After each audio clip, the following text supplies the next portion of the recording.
Welcome back to another interview series with Halloran and Sage's attorneys. With me today is appellate attorney Logan Carducci. Logan, thanks for joining. Thanks for having me, Nico. All right, let's just jump right into it.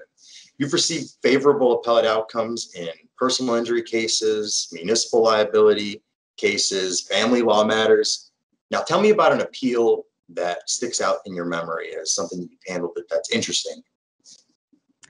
Yeah, so when I was thinking about this, I thought about two cases, one of which is more interesting than the other just because it's a decision has come out. So the first one is it was a family decision from last year. And basically what it was a motion. We represented the defendant ex-husband, and it was a post-dissolution matter.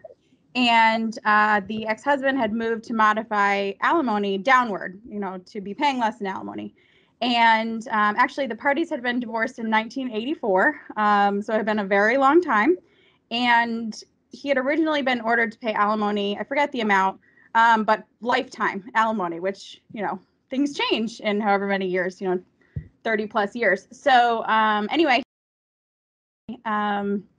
alimony, and a partner from the firm, who's no longer with us right now, had been in charge of doing the trial court proceeding. And unfortunately, that partner had been diagnosed with a very serious illness. He was not able to prosecute the motion for about a year and a half, and the motion just kind of sat there.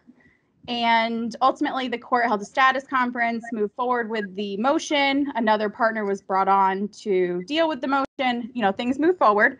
And that trial judge ended up dismissing the motion to modify alimony under what's called Practice Book 14-3, the lack of due diligence in prosecuting a motion. You want to keep cases moving forward. And courts have discretion to dismiss that, but it was a very harsh remedy in that specific case, just because the partner had been diagnosed. It was Parkinson's disease, so he was very ill for many months. So I ended up taking the appeal from that dismissal. Didn't really necessarily think that I would be able to win. It was a very high standard on appeal. That's what's called abuse of discretion. I had never won an abuse of discretion standard before, and I just wanted to try. And it came out last September, the decision ultimately reversing the judge's dismissal and agreeing with our argument that there had not been a clear pattern of delay in his prosecution. And so basically they said the court had just so far exceeded their broad discretion in dismissing the motion. And it was, I was just really proud of that one because it's really hard to win that type of a standard. In appellate law, that's really the hardest one. So that's my favorite.